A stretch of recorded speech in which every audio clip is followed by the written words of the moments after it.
구약기론 오늘 또 함께 공부를 해야 되겠습니다. 어, 여러분 구약 성경 목록 외우는 거 여러분들 출석하시면서 그것을 이제 기록을 하시고 이제 사진으로든가 아니면 직접 써서 올리시든가 파일로 올리시든가 올리시면 또 직접 쳐셔도 되고요. 여러 모양으로 여러분들 또 지혜롭게 어떤 방식이 더 좋을지 생각하셔서 구약 목록 전부 다 외우는 과제 시행하시길 바랍니다. 못하신 분도 혹시 계시면 지금 당장 뭐 확인될 수 있는 부분은 아니니까 여러분들이 강의를 듣는 그 순간까지 댓글을 달기까지 꼭 준비하셔서 외우셔서 과제를 점검 받으시기를 바랍니다. 지난 시간 보니까요. 지난 첫 번째 또한 뭐 5분, 10분 정도 좀 강의가 끝부분 잘렸고요. 두 번째 영상에서도 뒤에 한 20분 정도가 잘렸어요. 앞에 영상을 이제 뭐 간단하게만 말하면 그 전반적으로 중동 종교와 하나님 여호와 신앙과의 어떤 중복성에 대한 부분들을 얘기를 했습니다. 근데 그 중동 종교하고 하나님 여호와 신앙하고 유사성이 있는 것은 인정할 수 있어요. 하나님은 뭐 산에 있는 신이다라고 하면서 그 지역의 신으로 치부를 하고 하는 그런 것도 그 당시의 정서였기도 했습니다만 중동 신들과 또 그 당시에 여호와 하나님을 이해했던 그들의 신관과는 하나님의 실존적 모습들과 계시하신 내용들을 보면 전혀 다릅니다. 그러니까 그 다른 중동의 신들은 그 자연에 귀속되어 있는 존재예요. 그러니까 자연에 의해서 사람들이 그 신적 존재를 찾아내게 되고 그 신을 통해서 그 자연을 치리할 수 있도록 다스릴 수 있도록 그렇게 이제 만들어진 과정이 이제 우상 종교, 중동 종교라고 생각한다고 한다면 하나님은 그 모든 것들을 다스리시는 분이죠. 처음부터 이제 아브라함 이후에 족장 이야기를 하면서 아브라함 이야기를 했습니다만 하나님은 찾아오신 하나님이며 창조하시고 찾아오셔서 그 모든 자연들을 다스려 주시는 거죠. 산에서 산으로 끝나는 것이 아니라 산에서 물, 어떤 갈멜산이라든가 엘리야의 어떤 역사, 이런 과정에서의 하나님의 역사, 또 하나님의 신약에서도 보면 물을 다스리잖아요. 산에 계신 하나님의 존재가 아니라 그 하나님께서는 이 물에 관련된 풍랑도 잠잠케 하시며 그 모든 것들 자연의 존재를 다 다스리시는 하나님입니다. 근데 하나님은 자연의적인 것들을 다 다스리긴 하지만 이 자연을 거스르시는 분은 또 아니다. 자연을 거스리어서 무슨 역사를 일으키는 분은 아니다라는 거죠.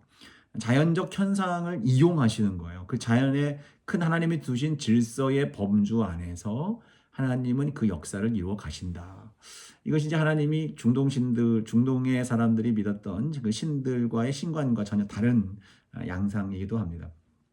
예를 들자면 하나님이 이제 그 출애굽 과정 속에서 홍해 바다를 건너잖아요. 홍해 바다를 건너는 과정 속에서 그 홍해를 건널 때에 물이 갈라지는 게 우리는 이 모세가 지팡이를 번쩍 들면 홍해 바다가 쫙 갈라졌다고 생각하지만 성경을 보세요. 전혀 그렇지 않습니다. 하나님은 동풍을 밤새도록 불어서 물을 가르셨다라고 분명하게 기록하고 있어요. 그러니까 그런 과정, 그 자연적 현상의 과정을 통해서 자연의 기적을 이루어 가시는 거예요.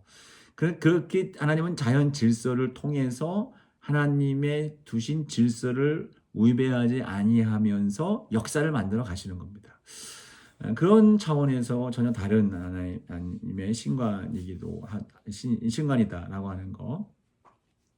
자, 그런 이야기들이 이제 그 뒤에 있었던 거예요. 근데 뭐 여러분 근데 결국 이제 그 앞부분에서도 이야기를 했습니다만 중동신들과 뭐 유사성에 관련된 부분들은 저는 분명하게 그렇게 생각을 합니다. 다른 사람들 하나님을 인식하는 사람이 영적이라고 하는 것은 하나님 신적인 부분들을 인지하는 그런 영역이에요. 그러므로 우리가 어디 종족이든 어느 공간이든 어느 시대에 살든 그 지역에는 항상 신을 찾게 돼 있습니다. 이게 인간이 갖고 있는 기본적 본성이에요. 그건 뭐냐면 우리가 그냥 그러한 어떠한 존재의 마음을 갖고 있는 그러한 문화의 유사성, 신적 문화의 유사성을 갖고 있는 것은 그 하나님이 계셨다라는 것은 확신하는 겁니다. 그 창조의 기사 또 어떤 역사에 관련된 하나님의 역사의 그 과정들, 인류가 죄를 짓는 것들도 유사성을 갖는 것은 뭡니까? 원 역사가 있는 거예요. 창세기 나온 그 원 역사가요. 원 역사가 있는데 그 역사가 왜곡되고 변질되어서 여호와 하나님, 진정한 창조주 하나님을 찾지 아니하고 다른 신을 찾는, 그것이 어디서 뚜렷하게 보입니까?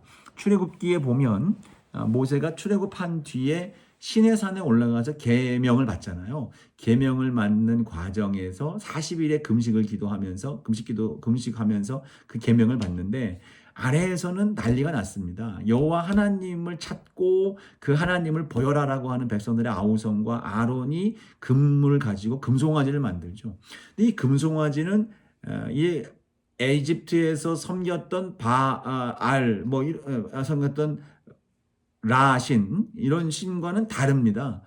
왜냐하면 모양은 같지만 그들이 그 금송아지 모양에 대해서 의미를 부여하는 건 무엇이었습니까? 이 신이 여호와 우리를 구원하신 신이다라고 하는 고백을 가지고 거기서 이제 춤추고 축제를 벌이죠. 여기에 대해서 보세요. 이거는 하나님을 찾고 하나님을 예배한 것 같지만 그건 전혀 다른 거예요.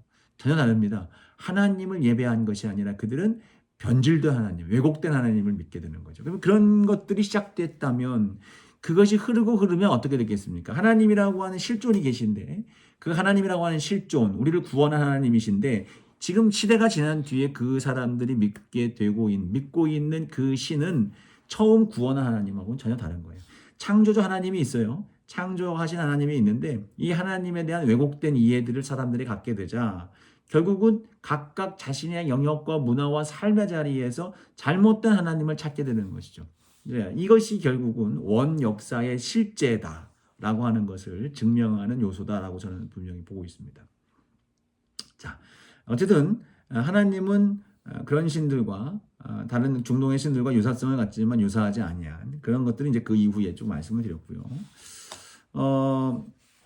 이 두 번째 영상의 마지막 부분은 야곱을 이야기하다가 끝난 것 같은데 야곱의 삶의 매우 전환점, 그 각 세대마다 있잖아요. 세대마다 하나님의 실존에 대한 부분, 하나님에 대한 부분들을 그 족장들이 이해하고 그 아브라함을 부르셔서 아브라함을 통해서 온 인류를 구원하고자 했던 하나님의 그 계획, 그것은 무엇입니까? 너는 복이 될 것이라고 했던 그 말씀이 이 하나님의 계획에 매우 중요한 한 가치가 되는 거예요.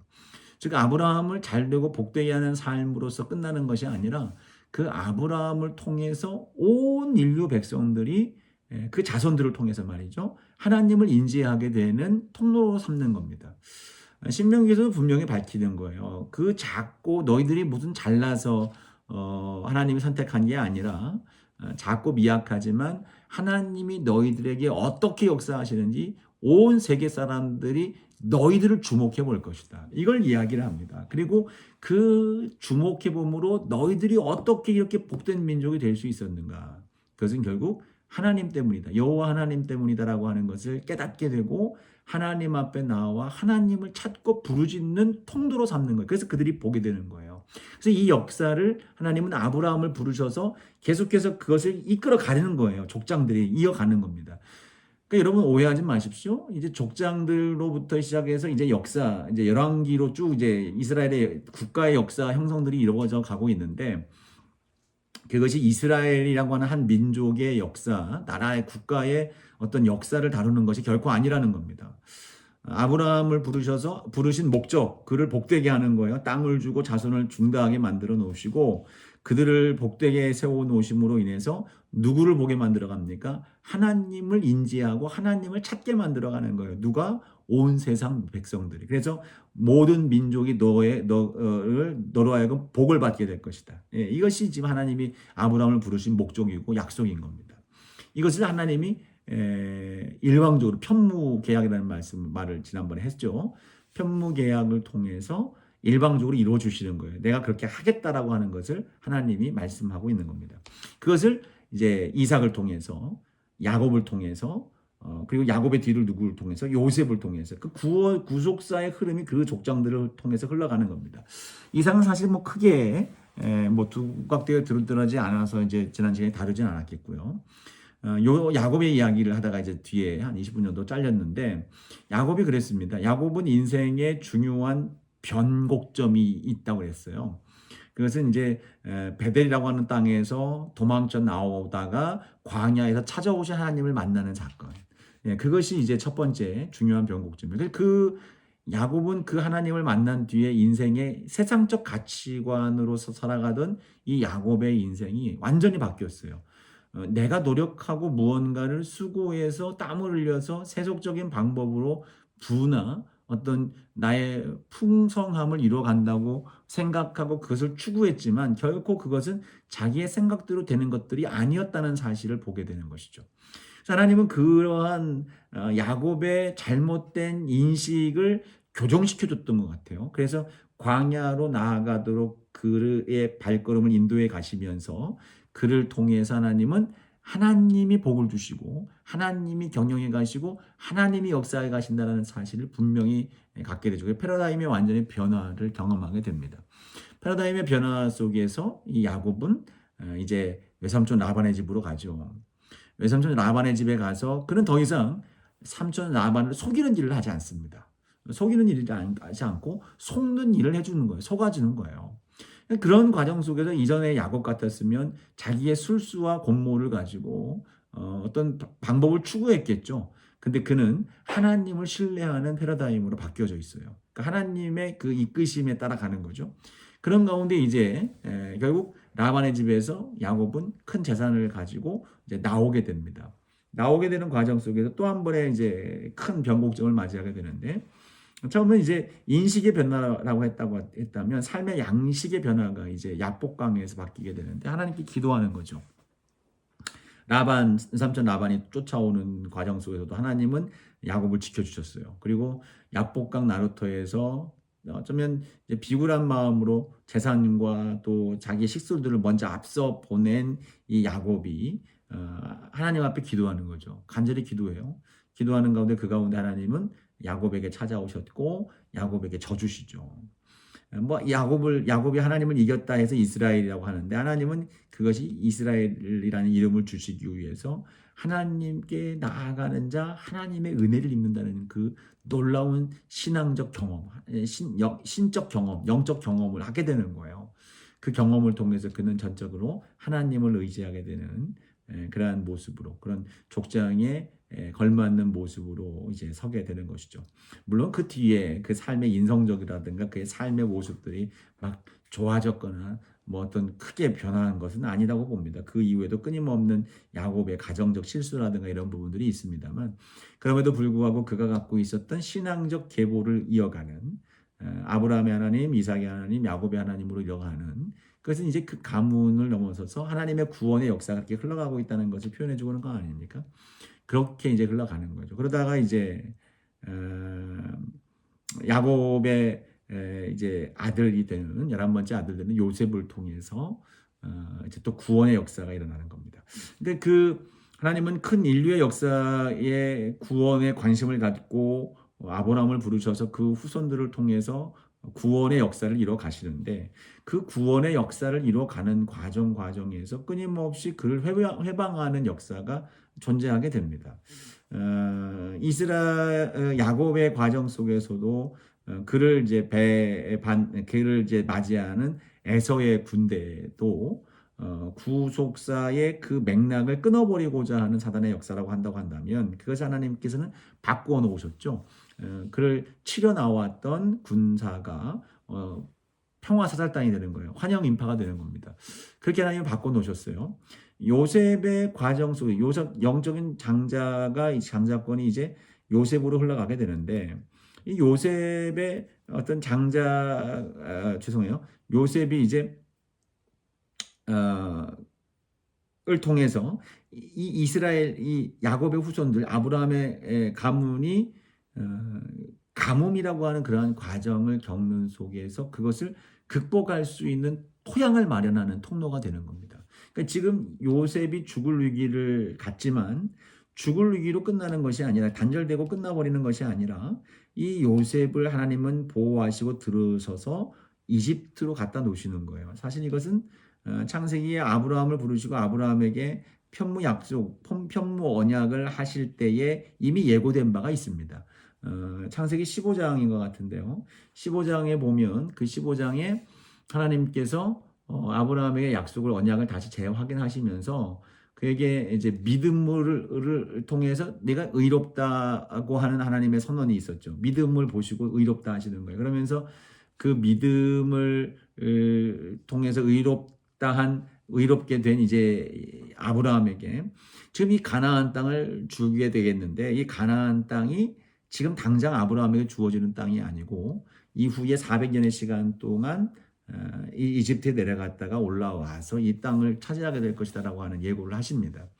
이것은 사실은 이제 지난 시간에 우리가 얘기를 했었던 것처럼 노아 시대에도 노아를 통해서 100년에서 120년 정도 사이의 시간 동안 높은 산 위에 큰 항공모함 정도까지 되는 그 규모의 배를 만드는 과정, 이걸 통해서 하나님은 심판을 예고하셨단 말이죠.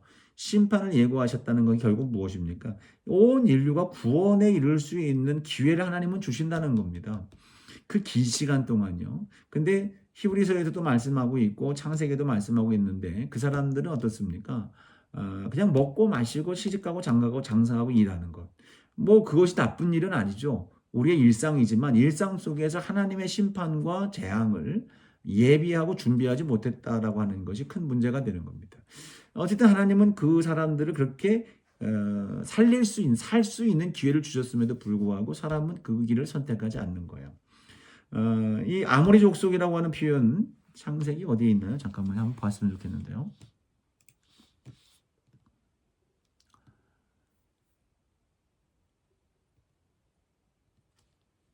창세기 15장에 보면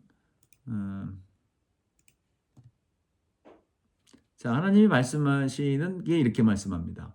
창세기 15장 13절 말씀이에요. 여호와께서 아브라함에게 이르시되 너는 반드시 알라 내 자손이 이방에서 객이 되어 그들을 섬기겠고 그들은 400년 동안 내 자손을 괴롭히리니 그들이 섬기는 나라를 내가 징발할지며 그 후에 내 자손이 큰 재물을 이끌고 나오리라. 너는 장수하다가 평안히 조상에게 돌아가 장사될 것이요 내 자손은 4대 만에 이 땅으로 돌아오리니 이는 아모리 족속의 죄악이 아직 가득 차지 아니함이라 하시더라. 자, 여기서 말씀하신 것처럼 아모리 족속은 가나안 족속을 통칭하는 표현입니다. 가나안 족속을 통칭하는 표현인데 가나안 족속이 아직 죄가 가득하지 않았다. 그러니까 죄를 통해서 심판하시기까지 그냥 기다려 계셨다가 멸망시키려고 하는 것이 아니라 어쨌든 이들에게 기회를 주시는 거예요. 몇 년 동안 400년의 시간 동안이죠. 만약에 이들이 회개해서 돌이켰다면 아브라함 가정과 그 후손들의 역사는 또 달라졌을 겁니다. 근데 물론 그 역사는 달라졌다고 해서 구원의 맥락이 끊어지는 건 결코 아닙니다.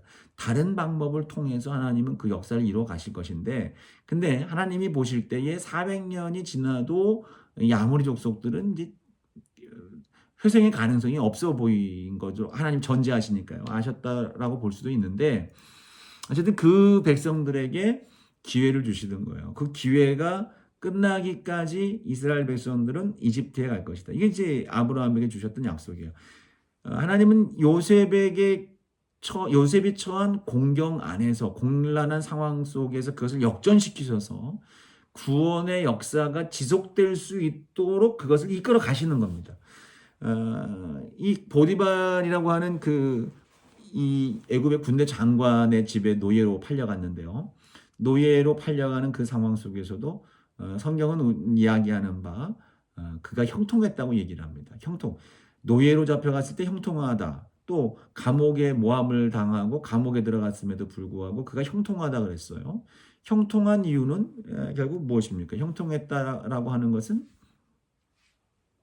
하나님이 함께 하셨으므로 그가 형통했다라는 표현이에요. 그러니까 하나님은 늘 언제나 이 요셉과 함께 하셨고 함께 하시는 이 하나님을 요셉은 인지하며 그 하나님을 고백하며 살아가는 거죠. 그것이 이 요셉의 형통함으로 나아가게 됐어요. 이 과정 속에서 또한 이제 형들과 이제 만나는 과정을 가져요. 흉년과 풍년과 흉년의 7년의 반복 속에서 그 요셉은 음, 식량을 구하러 온 자기를 노예로 팔아버린 형들을 외나무다리와 같은 그 왕궁에서 만나게 되는 거죠. 왕궁에서 만나는 과정 속에서 우리는 이 요셉이 예수 그리스도의 예표가 된다는 것을 분명히 보게 되는 것. 그리고 하나님이 아브라함을 통해서 구원의 역사를 이루어가는 것이 이 요셉의 야곱의 가문 가족 안에서도 이루어지고 있다는 것을 분명히 보게 되는 겁니다. 즉 이들이 이제 형들을 만나게 되죠. 형들을 만나게 되는데 원수 같은 마음으로 그 마음에 분노가 끌어올라서 그들에게 징계를 내리고 싶은 그러한 마음이 아니라 오히려 그들을 보는 순간 하나님이 자기를 이곳까지 이끌어갔다는 사실을 깨닫게 되고 통곡을 하면서 울게 되죠. 그리고 형들을 아무런 조건 없이 용서합니다. 용서해 주는 거예요. 이게 바로 예수 그리스도께서 이죠. 우리의 모든 죄를 용서하시고 용납하시는 그런 하나의 예표가 되는 거예요. 그래서 그 이스라엘 백성, 야곱의 자손들, 다른 형제들이 죽을 수밖에 없었던 그 처지. 그죠? 먹는 건 또 문제고요. 그들이 행했던 그 악한 일들에 대해서도 그들은 죽어 마땅한 사람들이죠. 애굽의 총리인 요셉 앞에서 말입니다. 근데 요셉은 아무런 조건과 아무런 이유 없이 그들에게 모든 것들을 용서해 주시고 먹을 양식도 주신단 말이죠. 이것이 예수 그리스도를 통해서 우리를 구원하신 하나의 예표로서의 온 인류를 구원하신 하나님의 방식으로서의 하나의 예표, 그림자가 되고 있는 거죠.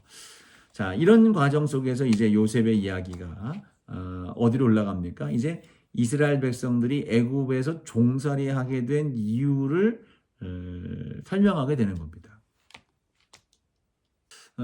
이 족장들의 어떤 그 이야기의 특징이라고 이게 중심 주제라고 볼 수 있는 몇 가지가 있는데요. 그 먼저 하나는 약속 성취의 지연이라는 거예요.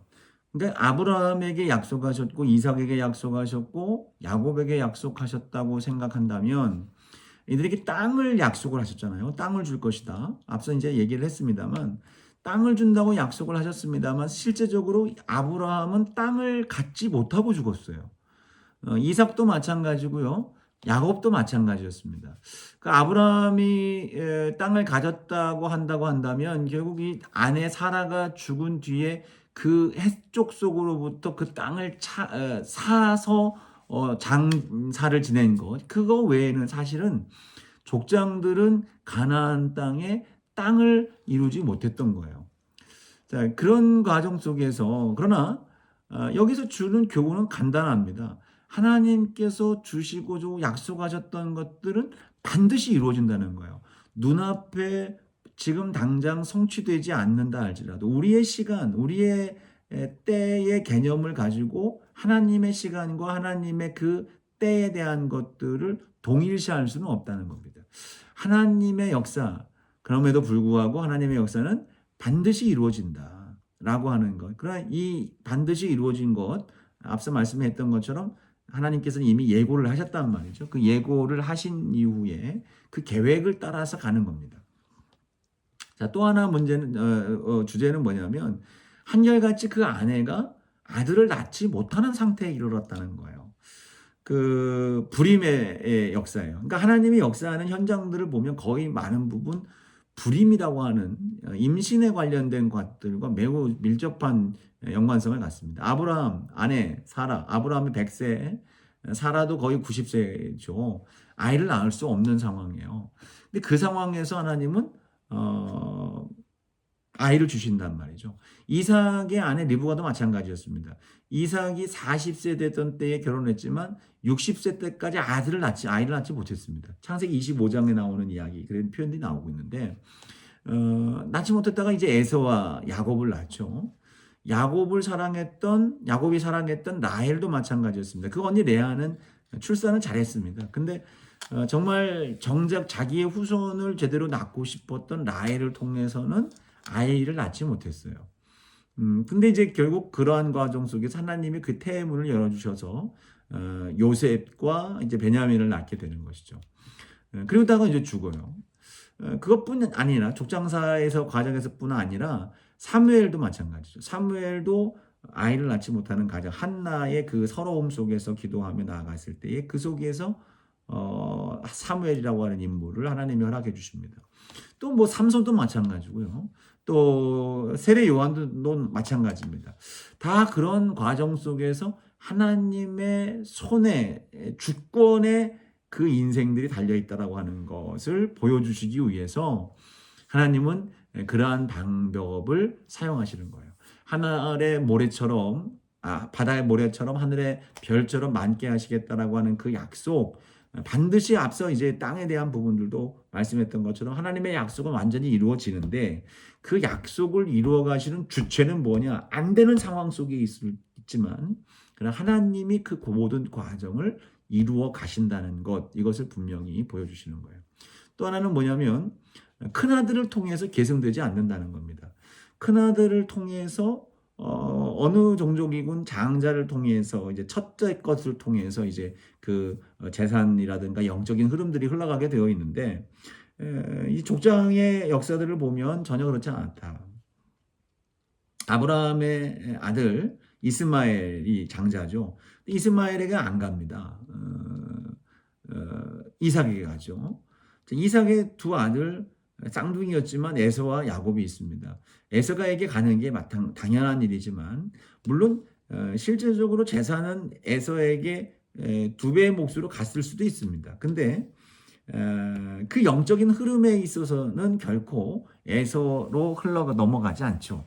하나님은 야곱을 통해서 그 차자인 야곱을 통해서 역사를 이루어갑니다. 르우벤이라고 하는 큰아들이 야곱의 첫째 아들이지만 르우벤을 통해서 장자권이 흘러가지 않고 11번째 아들인 요셉을 통해서 그 역사가 흘러가죠.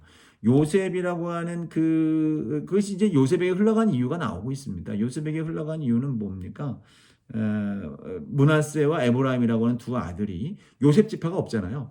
요셉 지파 없이 므낫세와 에브라임이라고 하는 두 지파가 요셉을 대신한 두 개의 몫이 되는 겁니다. 그러니까 가나안 땅에 들어가서도 에브라임과 므낫세의 지파의 몫이 각각 두 지파를 형성하게 되죠. 이런 부분들을 보면 분명하게 차자에게 흘러가는 거예요. 장자가 아닌 차자에게 역사가 흘러가는 겁니다. 물론 유다라고 하는 지파를 통해서 이제 영적인 흐름은 또 하나님의 그를 통해서 역사를 이루어 가지만 전반적으로 유다도 뭐 저는 네 번째 아들이 아닙니까? 그런 과정 속에서 결국 장자의 정당한 권리와 자격, 그러니까 즉 당연시되는 일은 없다는 겁니다. 당연시되는 것은 없다. 모든 것이 하나님의 주권 하에 있고 또 그래서 기득권이라든가 어떤 세상 자연적인 방법과 흐름에 따라서 이루어가는 것이 아니라 전적인 하나님의 역사와 하나님 편에 서 있는 사람들의 역사를 통해서 이루어간다 라고 하는 것을 보여주는 것이 족장사의 특징적 부분이라고 볼 수가 있습니다. 그 출애굽기도 그 앞에 이름을 통해서 그 이름이 앞에 이제 단어를 통해서 이름이 정해지게 됐습니다. 유대인들은 그리고 이것들은 뭐뭇의 이름들이다라고 하는 의미로서 베엘레 쉐모트라고 하는 이름으로 그 출애굽기 이름을 정했고요. 때로는 이제 좀 그게 좀 기니까 축약해서 쉐모트라고 해서 이름들로 이제 축약해서 이제 정한 이름을 정하게 됩니다. 말씀드렸던 것처럼 70인역 이제 이집트의 알렉산드리아에서 70인의 그 랍비들을 통해서 히브리어를 헬라어로 번역한 그 성경에서 출애굽기 19장 1절을 근거로 해서 엑스호도스라고 하는 제목을 바꾸는 거예요. 탈출이라고 하는 그런 제목으로 이름을 바꾸죠. 그리고 우리 엑소더스, 또 우리는 출애굽기라고 하는 이름으로 지금 우리가 그렇게 이름을 정해서 이어져 내려오고 있습니다. 출애굽은 이스라엘 백성들에게 정말 중요한 사건입니다. 그들 민족의 정체성이기도 하고요. 하나님의 거룩한 백성이 되어지는 그 나라, 하나님의 나라, 하나님의 제사장 나라가 되어지는 매우 중요한 지점이 되는 그러한 사건이기도 하기 때문에 그렇습니다. 우리에게 있어서도 매우 중요한 사건인 것은 이스라엘 백성들이 출애굽한 결정적인 계기가 이제 유월절 사건인데요. 유월절 사건은 결국 우리를 구원하시는 예수 그리스도의 모습과 같아요. 그러니까 출애굽 사건은 예수 그리스도, 유월절은 예수 그리스도의 그림자의 예표적인 사건이라고 보는데요. 예수 그리스도의 십자가가 온 유월절을 통해서 이스라엘 백성의 한 민족을 구원해내신 하나님의 은혜로운 역사라고 본다면, 예수 그리스도의 십자가는 유월절과 같이 온 인류를 구원해내시는 하나님의 은혜로운 역사로서 우리는 보고 있게 되는 것이죠. 같은 이제 메커니즘으로 그 구원의 은혜가 임하게 되는 것인데, 이런 가운데에서 이제 이스라엘 백성들은 이 출애굽 역사가 매우 중요하고, 우리에게서도 이 예수 그리스도의 구원의 은혜를 이해하기에 있어서는 출애굽의 역사가 또한 매우 중요한 그런 내용이 되겠습니다. 이 출애굽기는 처음 출발이 요셉을 알지 못하는 세왕이 일어났다라고 하는 이야기로부터 시작이 돼요. 사실 그 이집트 역사 속에서 매우 중요한 일들을 감당했잖아요. 이집트의 큰 흉년, 그리고 그 지역, 이집트뿐만이 아니라 그 고대 근동 지역의, 그 시대의 근동 지역의 모든 어떤 흉년 가운데에서 죽을 수밖에 없는 그 상황을 타개하게 이겨낼 수 있도록 만들어준 것이, 그리고 그 시대의 왕권을 더 강화시켜준, 성경 창세기 50장에 창세기 보면 말이죠, 강화시켜준 중요한 역할을 했던 이 요셉이, 그 기록이 이집트 역사에 전혀 없는 거예요. 그리고 그 시기의 역사가 대략 한 150년에서 200년 정도의 역사가 통째로 없는 거예요. 그 이유가 무엇일까? 좀 이상한 상황 속에서 우리는 이것을 이해할 수 있는 중요한 고고학적인 역사적인 어떤 이해를 볼 수가 있는데, 힉소스라고 하는 민족, 북방 이제 아시아 계통 유목 민족이고 기마 민족인데, 이 민족이 이집트를 침공해 들어옵니다. 그래서 이집트가 이제 왕조가 밀려나고 힉소스 족속이 이집트를 지배하게 됩니다. 사실 이집트의 역사 속에서 그들은 어떤 외세로부터 어떤 침략 속에서 패배한 적이 없다시피 하다 보니까 다른 민족의 지배를 당했던 그 기간을 통째로 역사에서 날려버린 거예요. 그런 상황 속에서 이제 역사학자들은, 또 신학자들은 이 속에서 이 성경 이제 창세기에 요셉의 이야기가 되어져 있는 그 내용 속에서 이 힉소스 민족이 이집트를 통치하고 있는 면모를 엿볼 수가 있게 되는 겁니다. 그러니까 이제 다시 말하면 이 요셉의 이야기가 전개되는 과정 속에서 요셉을 알지 못하는 왕이 나올 수밖에 없었던 것은, 요셉은 외부 세력이 되는 힉소스 민족이 이집트를 지배할 당시 등용된 총리가 되었었고, 그리고 이 힉소스 민족이 150에서 200년 정도 사이 그 안에서 통치를 하다가 다시 이집트의 본토 민족에게 좀 축출을 당한 이후로 의도적으로 그들이 역사에서 지워져 버린 겁니다. 역사 속에서 그렇게 그런 상황 속에서 있는 것이라고 이해할 수가 있는 거예요. 그런 몇 가지 이제 증거들이 창세기하고 이제 쭉 나오고 있는데, 창세기에 보면 이제 요셉을 그 왕이 바로가 버금술에 태웠다라고 하는 얘기, 그게 말이 끄는 수레죠. 말이 끄는 수레가 등장한다는 것은 결국 곧 기마 민족의 특징적인 모습들을 보여줄 수가 있고요. 또 애굽 사람들은 원래 목축을 가증히 여기고 있습니다만, 창세기 46장 34절 말씀에 보면 그 왕이 당신들은 뭐 하는 사람입니까? 라고 물었을 때에 목축하는 사람들이다 라고 하면서 그 땅을 요구하라고 이제 그런 이야기가 나와요. 그 상황에서 이제 그들이 고센 땅, 그 이집트의 기름진 북쪽 땅으로 올라가게 되는데, 이 상황 속에서 결국 힉소스 왕들의 그 가축들을 돌볼 수 있는 일들을 감당하게 하니까 힉소스 민족들이 이 야곱의 자손들을 다 수용하게 되는 그런 상황들이 생기는 겁니다. 그런 가운데 이제 요셉이 총리가 되어진 상황에서 이제 곡식을 풍년이 들었을 때 창고에 다 모아드리고, 7년에 엄청난 기근이 있을 때에 주변 사람들에게 이 곡식을 땅을 받고 파는 거죠. 그리고 사람들도 사는 거예요. 근데 이 바로라고 한다면 이집트의 왕인데 땅을 사고 사람을 산다고 한다는 것은 결국 지역적인 토호, 지역 세력들을 먹을 것, 양식을 통해서 그들을 이제 자신에게 복속을 시키고 왕권을 강화시키는 과정으로 이해할 수가 있겠다. 이러한 것을 볼 때에 이 요셉의 시대는 힉소스 민족이 이집트를 지배하고 있었을 당시에 총리로서 등용이 되었을 것이다. 그러다가 이제 힉소스 민족이 축출을 당한 뒤에 이제 요셉의 역사도 이제 잊혀지게 되는 것이고, 또 고대적으로 그 역사에 보면 왕조가 바뀌고 대적이 생기게 되면 기존의 이제 모든 역사도 지우고 또 이제 그 종족도 다 축출을 하게 되는 것이죠. 그래서 그 민족이었던 이 히브리 민족, 그 야곱의 후손들은 거기서 이제 노예로 전락하게 되는 겁니다. 이런 상황 속에서 분명한 것은 그런 가운데에서도 하나님은 이스라엘 백성들과 함께했다는 거예요. 이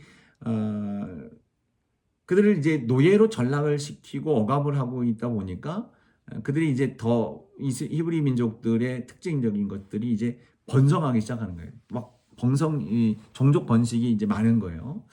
그런 상황 속에서 이 바로가 이집트의 그 어린 아이 태어나면 산파들을 시켜서 남자아이면 죽이라, 강에 던지라라고 이제 명을 내리게 됩니다. 그런 가운데서 하나님을 두려워하는 산파, 그리고 요게벳이라고 하는 모세의 어머니, 그리고 그 누이가 되는 미리암의 이 여인들을 통해서 모세라고 하는 한 생명을 살려내는 겁니다. 하나님의 역사죠. 하나님의 은혜입니다. 그 어려운 암울한 어둠의 시기 가운데 하나님은 그 가운데 하나의 소망의 빛을 남겨두시는 거예요. 그것을 우리는 또 이제 지난 시간에도 얘기했습니다만 남은 자라고 하는 그러한 존재를 구비를 하는 겁니다. 그 모세가 이제 구원함을 받고 모세를 통해서 하나님은 구원의 역사를 이루어 가시는 것이죠. 하나님께서 모세를 부르실 때도 참 재밌는 일들을 행하시는데 우리 교재에도 나와 있는 내용들입니다만 교재 속에 보면 그 하나님께서 이 모세에게 임하시죠. 타지 아니한 떨기나무 가운데 불로 임하셔서 모세를 부르십니다. 그 모세에게 계시하시는 바 아브라함의 하나님, 이삭의 하나님, 야곱의 하나님이라고 하는 스스로의 계시를 하십니다. 아브라함의 하나님, 야곱의 하나님, 이삭의 하나님, 야곱의 하나님이라고 하는 것은 뭐 여러 의미가 있죠. 너희 조상의 하나님이라고 하는, 조상 때부터 믿어왔던 하나님이라고 하는 그러한 의미를 말씀하시기도 하겠고, 또 중요한 것은 하나님이 아브라함에게 주셨던 그 약속이 지금도 여전히 유효하여 너희들을 구원해내고 너희들에게 이루실 하나님의 약속의 성취의 과정임을 보여주시는 그런 말씀이기도 한 겁니다. 그래서 아브라함, 이삭, 야곱 그들에게 주어졌던 그 약속이 너희들에게 이루어진다는 것을 이제 의미하는 표현이겠죠.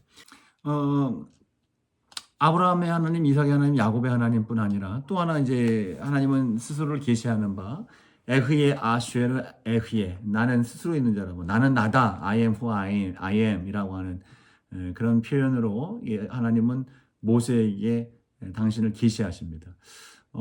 이것이 또 매우 중요한 것이 이 표현을 통해서 하나님의 이름 야훼 또는 여호와라고 하는 이름이 이제 파생이 되는데 일전에 수업 시간에 여러 번 이제 수차 얘기를 했기 때문에 이 부분들은 뭐 언급하지 않고 넘어가겠습니다만은 또 하나 중요한 것은 예수님께서 요한복음에 우리가 신약개론이라든가 아니면 요한복음 연구 시간에 우리가 함께 나누었던 것처럼 예수님께서 당신 스스로를 계시하실 때 에고 에임이라고 하는 그런 표현이 바로 이 I am who I am이라고 하는 나는 뭐뭐시다라고 하는 그런 하나님이 당신 스스로를 소개하시는 그 표현과 흡사한 표현을 쓰시고 계시는 거예요.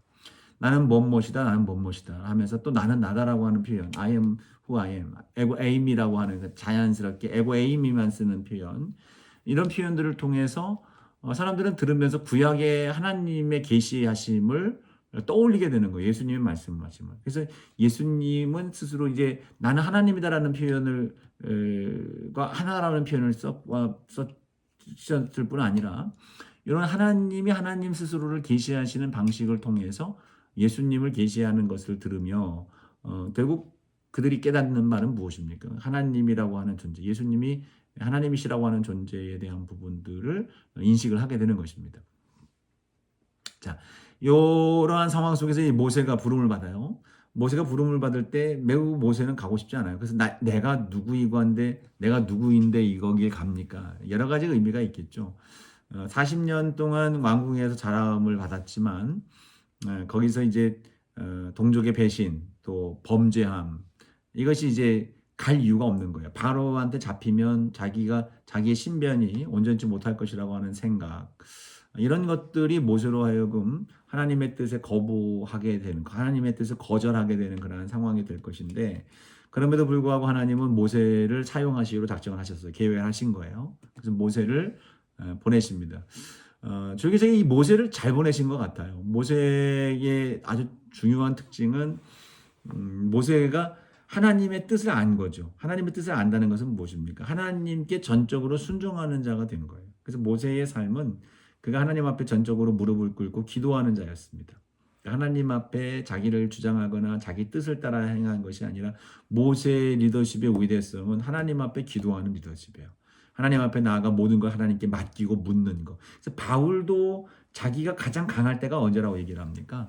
자기가 가장 약할 때라고 얘기하잖아요. 자기의 병, 약함 이런 상황에서 그 약함을 통해서 하나님의 능력이 자기를 강하게 만들어 간다는 거예요. 모세는 바로 그랬습니다. 언변도 시원찮다고 스스로가 이야기를 했고 또 심약한 분들이 많아요.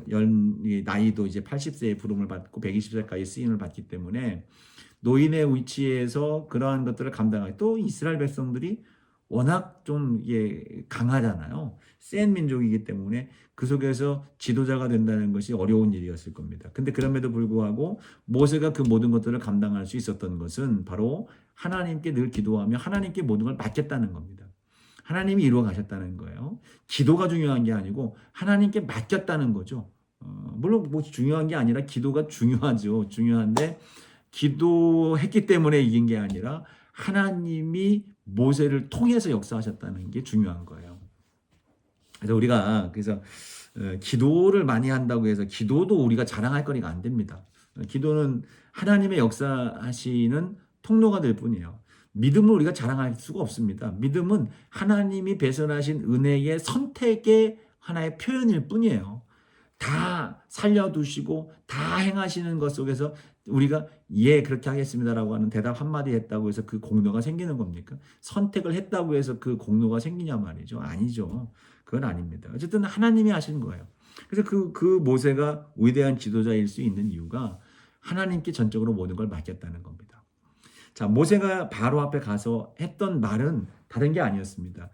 이스라엘 백성들을 왜 내보내야 되느냐. 줄기차게 그가 얘기했던 건 3장 12절부터 시작되는 4장, 7장, 8장 쭉 이어지는 여러분 우리 교재 328장에 8쪽에 나와 있는 내용들이에요. 계속해서 얘기했던 것은 내 백성을 보내라. 그들이 나를 섬길 것이다. 이걸 계속 전한 거예요. 이 백성은 하나님을 섬기는 백성이다.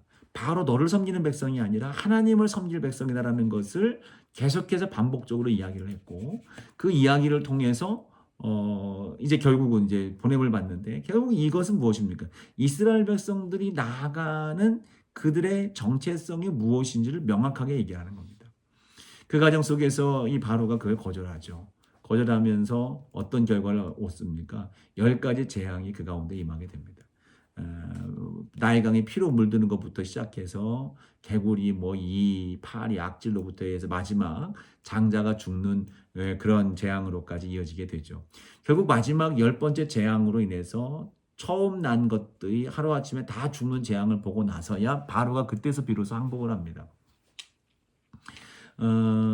이 과정 속에서 사실 이제 10가지 재앙 자체가 하나님 앞서 우리가 창세기에 대한 앞서 이제 중동의 여러 신들과 이야기를 하면서 그 부분에 있어서 이제 하나님은 자연의 질서를 거절하지 않는다. 자연의 질서를 거스르지 않고 자연의 질서 속에서 그것을 다스리는 하나님의 힘을 보여준다는 것. 이집트의 이제 마지막 10번째 재앙 이외에 9가지 재앙은 이 이집트에 있었던 일들인 거예요. 현상들인 겁니다. 그것들을 통해서 이들에게 역사하는 거예요. 또 특히 있었던 현상일 뿐 아니라 이들이 섬기고 있는 어떤 신의 상징들인 거예요. 신들. 그 신들을 하나님이 자연을 통해서 다스리고 주관하고 있는 것을 보여줌으로 인해서 바로의 마음을 이제 겸손하게 무릎 꿇게 만들어 가는 것이죠. 그리고 이제 열 번째 재앙, 장자가 죽는 재앙을 통해서 완전히 항복하게 할 수밖에 없는 그 상황에 이르게 되는 것이죠. 이런 과정 속에서 이 출애굽의 과정은 결국 이집트, 애굽과의 완전한 결별을 하게 되는 겁니다. 이스라엘 백성들을 더 이상 건드리지 않고 이스라엘 백성들이 더 이상 거기 남아 있을 수도 없는 거예요. 완전히 떠나는 그러한 과정으로 이 과정이 10가지 재앙, 특별히 마지막 10번째 그 장자가 죽는 재앙, 이 과정을 통해서 6월절에 은혜가 임하게 되잖아요. 어느 양의 피를 문설주가 임방에 바름으로 인해서 그 죽음의 신이 넘어가는 그 일들. 그래서 완전히 이집트와는 결별을 하게 되는 겁니다. 그리고 이로 인해서 완전한 출애굽이 되는 거예요. 출애굽의 시기가 언제냐? 출애굽은 그 이집트의 땅 어디부터 출애굽 탈출이 된 거냐라고 하는 그러한 이해가 이제 이해를 이제 많이 이제 고민을 하게 되는데, 사실 이집트의 땅이 상당히 넓었거든요. 뭐 고대 역사 세계사적으로 이제 보면 뭐 거기까지 뭐 정확히 제가 잘 다 이해를 알지는 못합니다만, 이집트의 땅이 뭐 가나안 이 지경까지 전부 다 그 위 지경까지도 넓은 의미로서의 이집트의 땅으로서 여겨지는 그런 시대였단 말이에요. 그런데 그럼 그 이집트 땅 안에 있음에도 불구하고 출애굽되었다라고 하는 건 무엇입니까? 그들의 신분 자체가 완전히 바뀐 상태를 출애굽의 상태로 보는 겁니다. 그러니까 바로에게 소속된 그 상태에서 바로에서부터 자유함을 얻어서 하나님께 소속된 백성으로 이양이 되는 그 순간, 그것이 6월절 사건이고 그것이 10번째 재앙이 끝남과 동시에 바로가 두 손을 번쩍 들었을 때에 그때가 출애굽의 상태가 되는 거예요. 완전히 바뀌어서 우리는 어떤 존재가 됐어요? 하나님의, 이스라엘 백성들은 하나님의 백성이 되어지는 그러한 역사가 일어난 것이 이 출애굽 사건이다. 이거 매우 중요해요. 그래서 이제 그 완전한 결별에 대한 부분들을 이제 상징하는 게 무엇입니까? 홍해 사건이죠. 홍해를 갈라서 홍해를 건너므로 인해서 그들이 완전한 이집트와 옛 사람이죠. 이전의 존재로부터 완전히 변화돼서, 그래서 바울은 그것을 세례라고 하는 것으로 이제 이해를 하게 시켜주죠. 세례, 즉 예전 사람의 내 모습이 이제 아니라 새로운 사람이 되었다라고 하는 것. 그래서 이 새로운 사람으로 되어진 그 이후에 새로운 사람으로 되어진 상황 속에서 이들이 인도함 받아서 도착한 곳이 어디냐면 시내산으로 가는 거죠. 시내산으로 내려가서 이들에게 주어진 이 계명이 주어지는데, 이 계명은 바로 무엇입니까?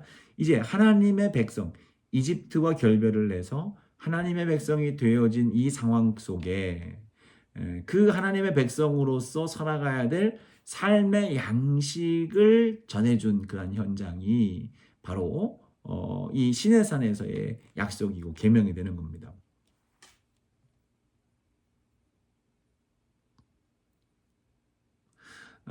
이 시내산에서 내려오는 그러한 이제 말씀 속에서 이 계명을 지키면서, 자, 이 중요한 표현이 어디 나오냐면 출애굽기 19장 5절 6절이에요. 출애굽기 19장 5절 6절에 보면 이렇게 얘기를 하죠. 세계가 다 내게 속하였나니, 다시 한번 보시죠.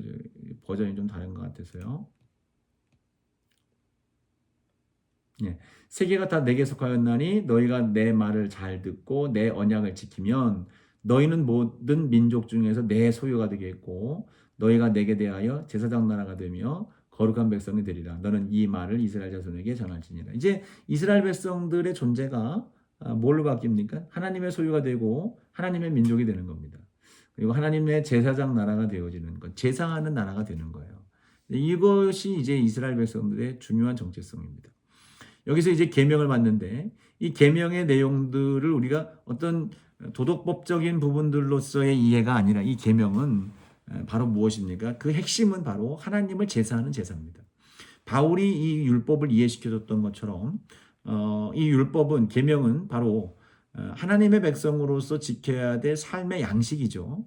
근데 그 양식을 지키며 살아가야 되는데, 이 과정 속에서 이 양식을 잘 지키면 구원받을 만한 거룩한 백성이 되는 것이냐? 사실은 그렇지 못하다는 것을 깨닫게 하는 것이 율법의 의미입니다. 그래서 그 속에 제의가 있는 거예요. 너희들이 다 이룰 수 없는, 행할 수 없고 지킬 수 없는 이 율법이라는 사실을 깨달아 알고, 그렇다면 그것을 극복할 수 있는, 거룩함으로 나아갈 수 있는 길이 무엇입니까? 바로 하나님 앞에 제사로 나아가는 거죠. 죄수 용서를 구하는 예배자로서 서 있는 것, 제사하는 자로서 서 있는 것. 이것이 이제 율법의 매우 핵심적인 내용입니다. 그 안에 이제 성막이 있는 것이죠. 성막을 통해서 제사가 있고, 제사를 통해서 그들을 부족하지만 다시금 용서하시고 새롭게 하신 하나님의 은혜를 경험하게 만드는 것. 이것이 이제 성막이고 제사인데, 결국 율법을 통해서 하나님 앞에 온전할 수 없는 우리임을 깨닫고 하나님 앞으로 나아가도록 만들어준 것이 이제 계명의 율법의 진정한 의미다.